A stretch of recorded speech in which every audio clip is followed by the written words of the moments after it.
Assalamualaikum warahmatullahi wabarakatuh. Video kali ini saya akan membahas mengenai hak dan kewajiban konsumen. Nah, sebelum kita lanjut ke materi hak dan kewajiban konsumen, izinkan saya memperkenalkan diri saya terlebih dahulu.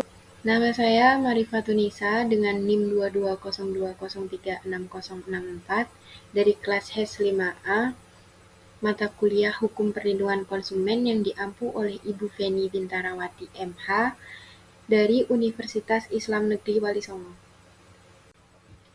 Hak dan kewajiban konsumen ini diatur dalam Undang-Undang Nomor 8 Tahun 1999 tentang perlindungan konsumen. Yang lebih tepatnya terdapat dalam bab 3 hak dan kewajiban.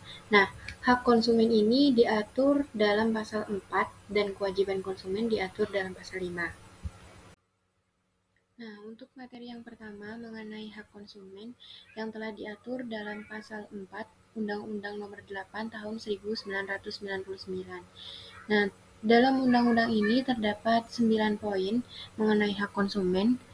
Yang pertama, hak atas kenyamanan, keamanan, dan keselamatan dalam mengkonsumsi barang dan atau jasa. Nah, yang dimaksud dalam poin pertama ini yaitu konsumen berhak merasa aman dan nyaman saat menggunakan produk atau layanan.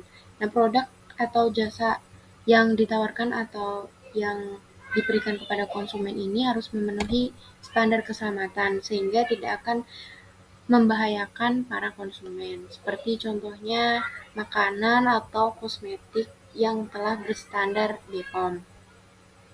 Terus yang kedua, hak untuk memilih barang dan atau jasa serta mendapatkan barang dan atau jasa tersebut sesuai dengan nilai tukar dan kondisi serta jaminan yang diinginkan. Nah, pada poin kedua ini, konsumen itu berhak memilih produk atau jasa yang diinginkan yang sesuai dengan kebutuhan yang mereka butuhkan pada saat itu. Terus, mereka itu harus mendapatkan barang atau jasa tersebut itu sesuai dengan harga yang telah disepakati, terus kualitas yang telah dijanjikan oleh produsen, serta jaminan-jaminan apa saja yang dapat diberikan oleh produsen ketika barang itu telah sampai kepada konsumen. Terus yang ketiga, hak atas informasi yang benar, jelas, dan jujur mengenai kondisi dan jaminan barang dan atau jasa. Nah, dalam poin ini, konsumen itu berhak memperoleh informasi yang akurat dan tidak menyesatkan terkait produk atau layanan, seperti harga, spesifikasi, manfaat, atau resiko-resiko ketika setelah menggunakan produk atau layanan yang telah mereka sediakan. Terus, ada cara penggunaan juga, bagaimana cara menggunakan produk tersebut, serta jaminan-jaminan apa saja yang diberikan oleh produsen. Nah, informasi ini tuh juga dapat membantu konsumen untuk membuat keputusan yang paling tepat dalam memilih produk atau jasa yang mereka butuhkan. Terus yang keempat, hak untuk didengar pendapat dan keluhannya atas barang dan atau jasa yang digunakan. Nah, dalam poin ini, konsumen itu memiliki hak untuk menyampaikan keluhan atau pendapat-pendapat pendapat-pendapat dari konsumen mengenai suatu produk setelah mereka menggunakan. Kayak contohnya mereview produk yang telah mereka beli gitu, konsumen beli dari produsen. Nah, pelaku usaha itu wajib mendengarkan dan menanggapi keluhan yang diberikan oleh konsumen. Nah, yang kelima, hak untuk mendapatkan advokasi, perlindungan, dan upaya penyelesaian sengketa perlindungan konsumen secara patuh. Nah, dalam poin ini tuh konsumen berhak mendapatkan advokasi perlindungan hukum jika mengalami masalah dengan barang atau jasa yang telah mereka beli gitu. Seperti lembaga-lembaga perlindungan konsumen itu YLKI, BPKN, terus dan lain-lainnya.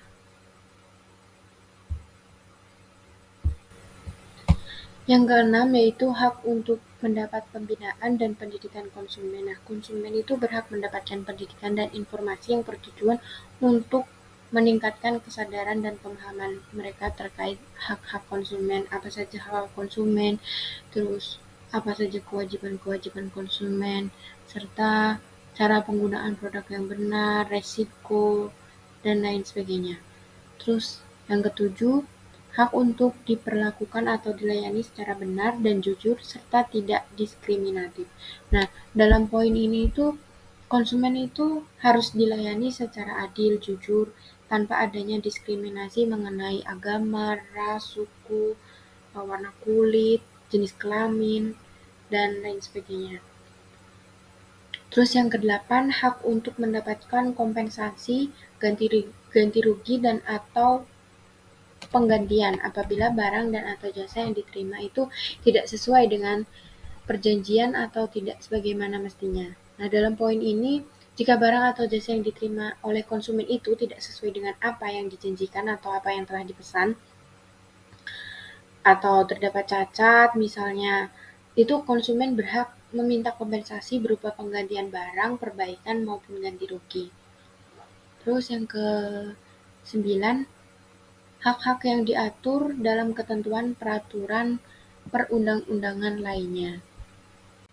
Untuk materi yang kedua yaitu mengenai kewajiban konsumen. Nah, kewajiban konsumen itu diatur dalam pasal 5 Undang-Undang Nomor 8 Tahun 1999 itu terdapat 4 poin. Yang pertama, membaca atau mengikuti petunjuk informasi dan prosedur pemakaian atau pemanfaatan barang dan atau jasa demi keamanan dan keselamatan. Nah, konsumen itu wajib membaca, memahami petunjuk penggunaan yang diberikan oleh produsen atau penyedia jasa. Nah, biasanya kan kalau kita membeli barang sesuatu, contohnya alat elektronik itu kan biasanya di dalamnya itu ada petunjuk, kertas petunjuknya bagaimana penggunaannya. Nah, kita sebagai konsumen itu harus membaca dengan teliti bagaimana cara penggunaannya, prosedurnya, terus apa saja yang harus kita lakukan ketika terjadi sesuatu hal yang tidak diinginkan. Biasanya itu ada di atas panduannya. Nah, poin kedua yaitu beritikat baik dalam melakukan transaksi pembelian barang dan atau jasa. Nah, di poin ini tuh konsumen itu harus bersikap jujur saat melakukan transaksi. Semisal contoh saat mengenai jumlah pembayaran atau menuntut secara tidak beralasan. Banyak yang sekarang itu konsumen itu misal contoh pakai COD. Biasanya kan kalau COD itu harus bayarnya di tempat. Nah, sebagai konsumen itu harus beritikat baik dalam transaksi ya, harus membayar sesuai nilai yang disepakati agar tidak merugikan penyedia jasa atau produsen. Terus poin yang ketiga, membayar sesuai dengan nilai tukar yang disepakati. Nah, ini juga termasuk dalam kewajiban konsumen karena yang disepakati di awal seperti yang tadi saya sebutkan bahwasanya COD itu kan kesepakatan awal. Misal contohnya harga 20.000, maka saat COD itu berlangsung ya harus sesuai dengan kesepakatan awal 20.000.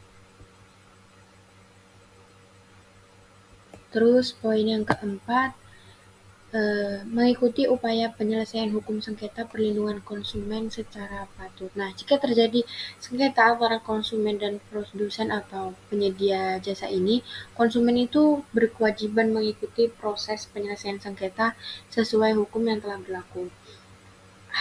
Jadi konsumen itu harus bersikap kooperatif lah gitu untuk mencapai solusi atau putusan yang baik yang sama-sama tidak merugikan antara konsumen dan produsen. Kesimpulan dari materi mengenai hak dan kewajiban konsumen adalah bahwa perlindungan konsumen itu bertujuan untuk menciptakan keseimbangan yang adil antara konsumen dan pelaku usaha. Nah, keseluruhan materi ini menekankan bahwa hak dan kewajiban konsumen merupakan fondasi yang saling melengkapi untuk menciptakan hubungan yang adil, aman, dan transparan antara konsumen dan pelaku usaha yang diatur oleh undang-undang dengan tujuan untuk melindungi kepentingan kedua belah pihak.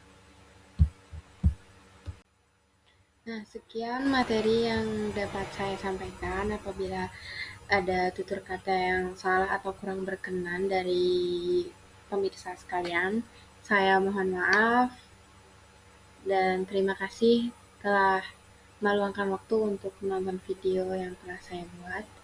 Wassalamualaikum warahmatullahi wabarakatuh.